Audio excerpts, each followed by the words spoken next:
Hi, my name is Jimmy Williams with NFL Draft Diamonds. And here with me today, I have another diamond in the rough. I'd like you guys to meet. This here is Wande Owens. He's a safety out of New Hampshire. Nice to have you on today, sir. Thank you for having me. Hey, no problem. I want to get a chance to know this guy. Actually found out kind of from up the street from where I'm at. So, I mean, we'll get to talking about that here just shortly. Fantastic career in a couple different conferences for two different institutions, and had a solid pro day, putting yourself in a great position moving forward. So, want to go ahead and introduce yourself so we can get going. Wande Owens, safety out of New Hampshire. I did my 4 years undergrad at Yale University and played my fifth year at University of New Hampshire. Like you said, I made the transition from corner to safety.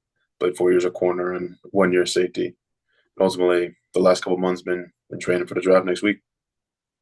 Well, man, a lot of great things happening for you. I actually want to start from more or less the beginning.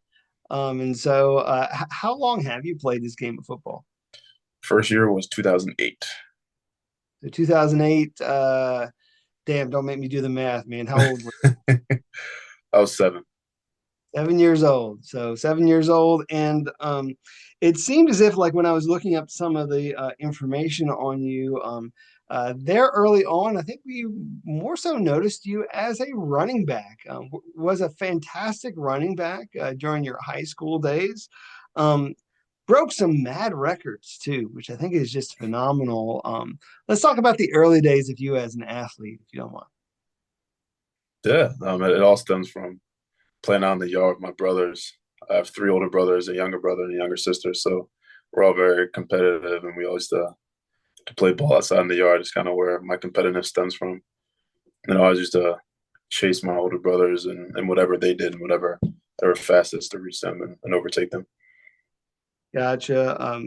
Was looking at some of the stats of you as a running back in high school, over 6,000 yards as a running back, which is just unheard of.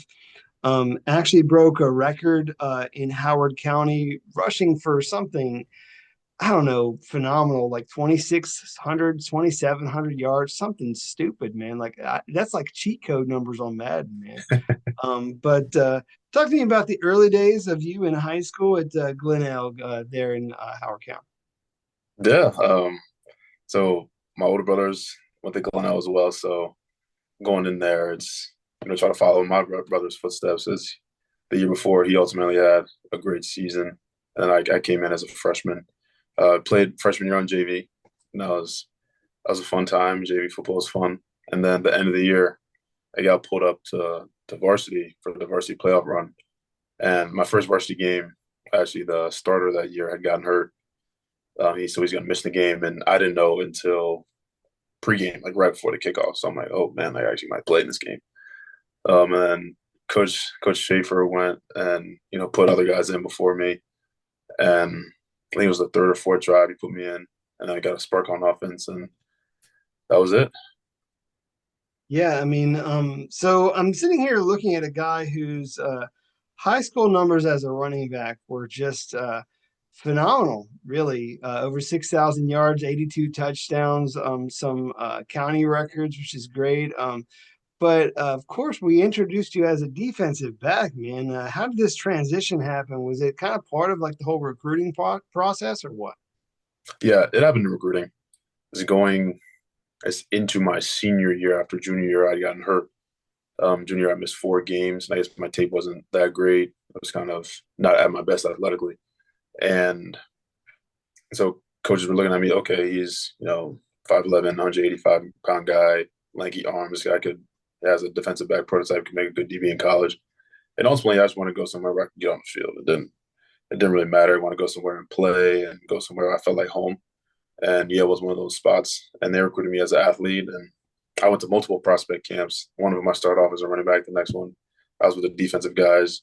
And seeing me move and be coachable, and that's something that they saw in me. And going to camp and seeing campus, I felt like that was a place where I could succeed, a place I felt like home. So I went there and I played defensive back. Cool.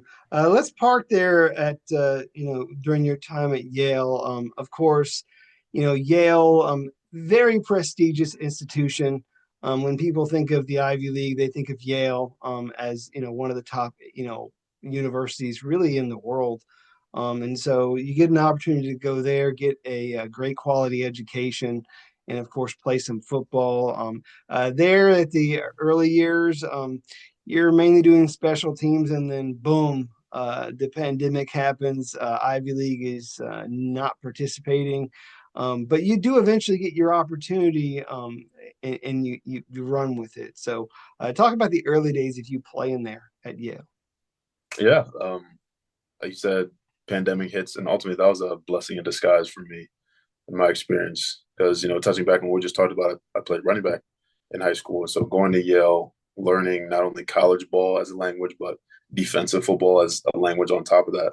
It's kind of a learning curve that first fall in 2019, and over COVID, we were at home, so I get to go to the field, work on my craft, get physically prepared, but mentally, I was meeting with my defensive backs coach multiple times a week to understand football and how defensive football worked. So it kind of clicked in my brain.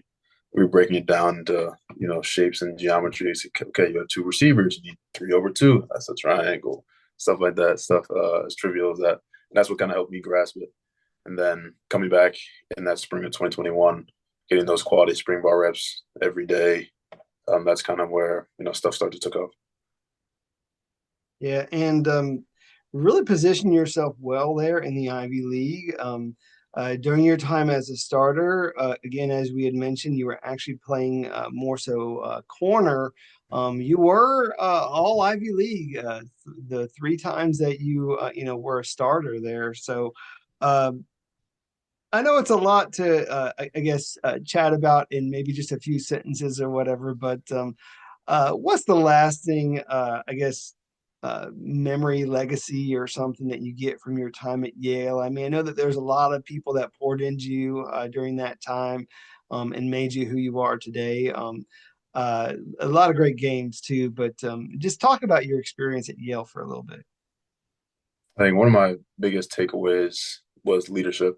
You kind of touched on, being the sole captain my senior year. A lot falls on my shoulders, but doing it with my senior class, the guys that came in with, kind of, I learned how to delegate responsibility, learned how to do it all together, and we ultimately became a cohesive unit to help lead this team. And that team was very special to me because it's us, it's our class, it's our legacy. And having we won a title the year before, and we brought back a lot of those guys, there was kind of some pressure going into 2023.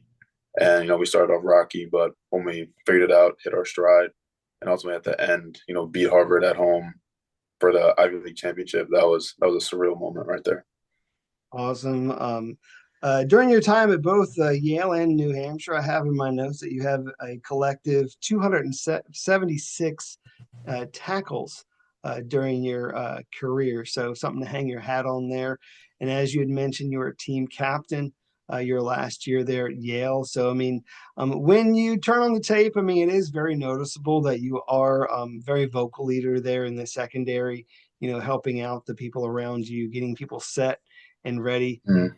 but also some very noticeable quickness of you as a player as well. So let's kind of lead to New Hampshire, if you don't mind. So uh, you get a chance to you have another year because again, Ivy League didn't play in 2020, so you had the opportunity to get in the portal.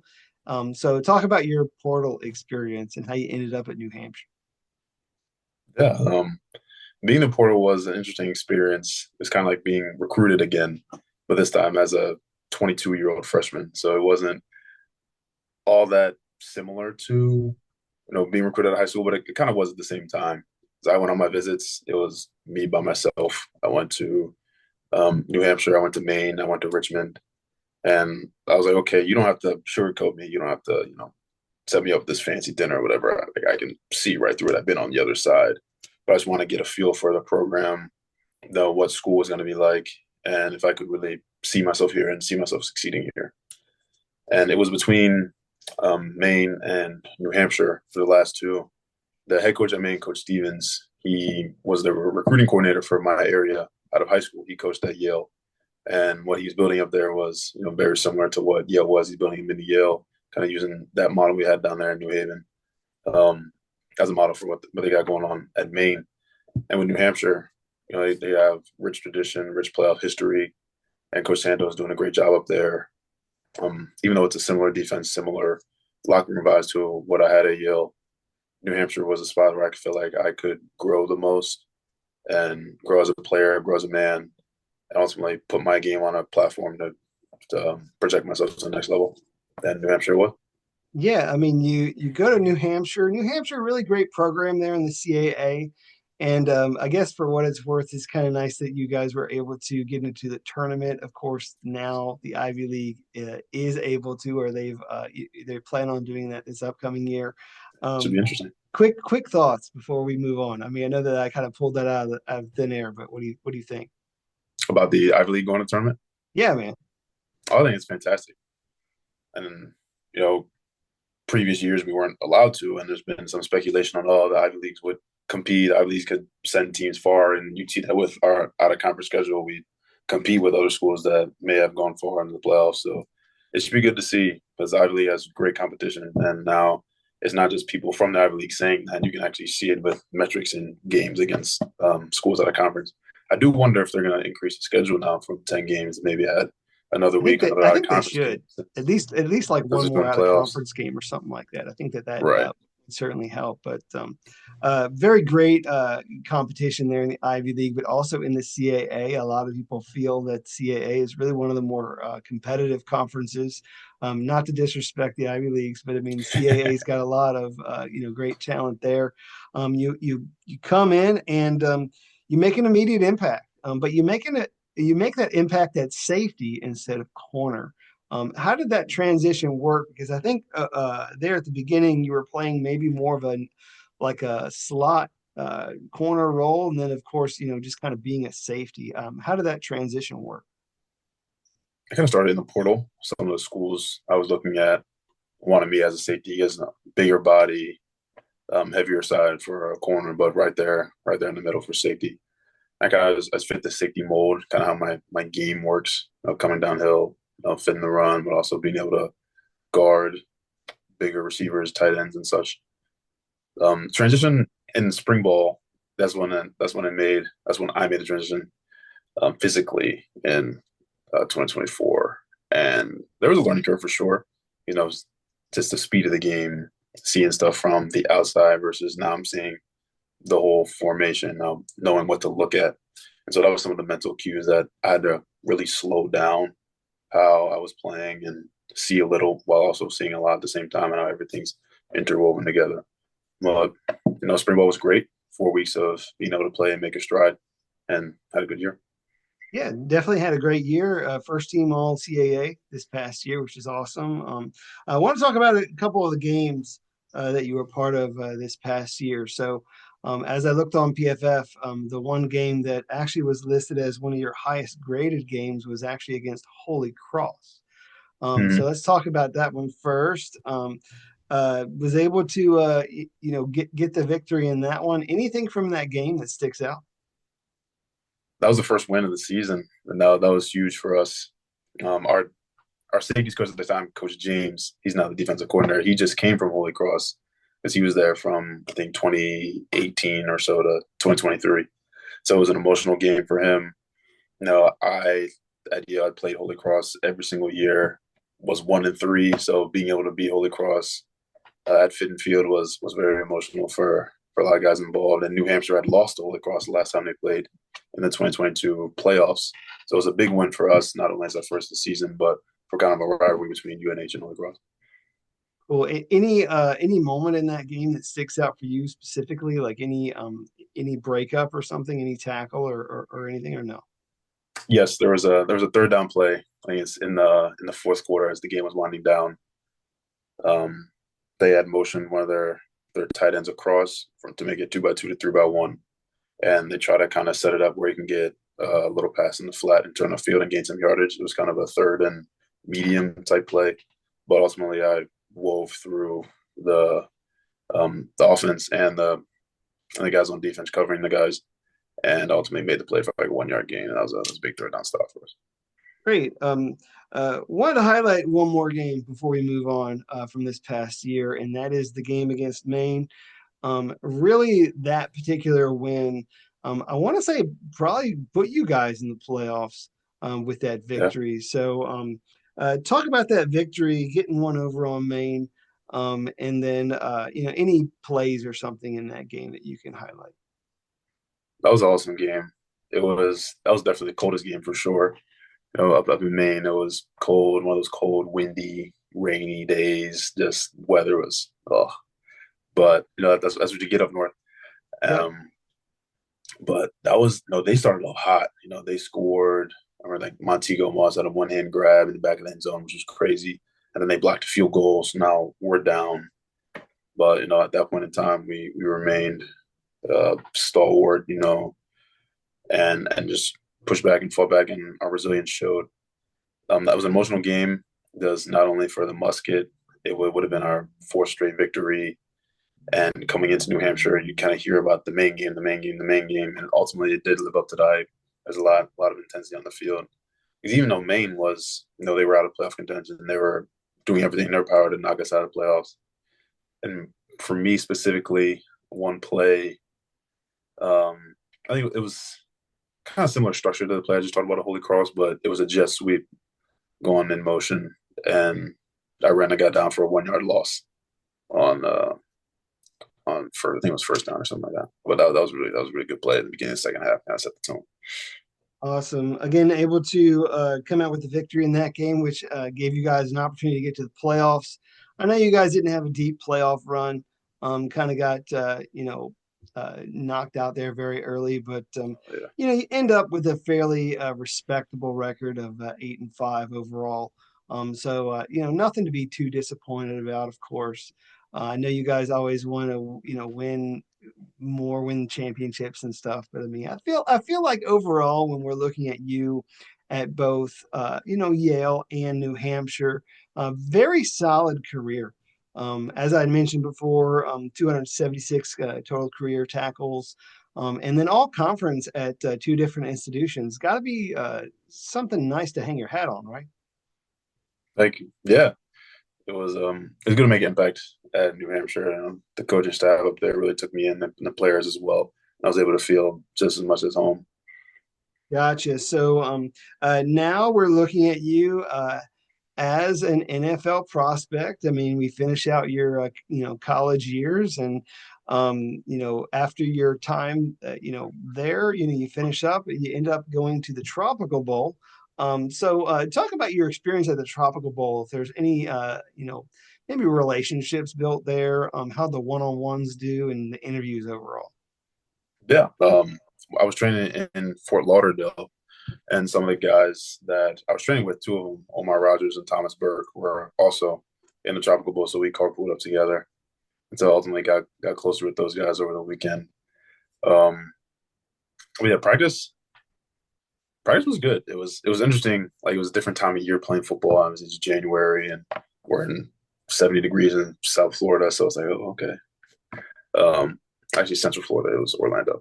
But the Tropical Bowl was a good experience. Talking to scouts, in my head, I kind of worked up about it. It's like first time really talking to NFL teams one on one. But as the interviews rolled on, we were just trying to get to know me as a person outside of football. They asked about my time at Yale, my time at New Hampshire, and in a couple cases I had to draw up defenses that I had run. But and The practice was fun. It was energy. It's playing football again, and regardless of whether I had known these guys for my whole life or whether I just met them a couple of days before, like this was the case. The intensity was there, and guys were out there competing. It was really fun.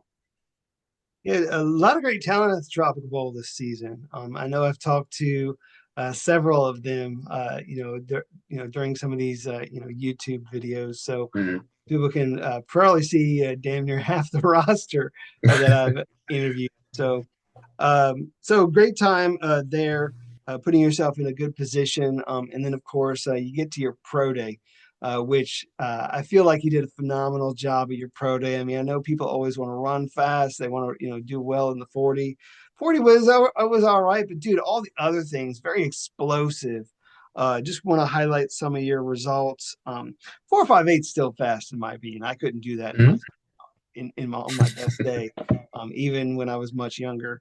43-inch vertical, uh, 11.3 broad jump. Very good short shuttle in 405, and 18 bench reps when it was all said and done. And your official RAS score, relative athletic score, was a 959 out of 10, which is really awesome. So, talk about that pro day.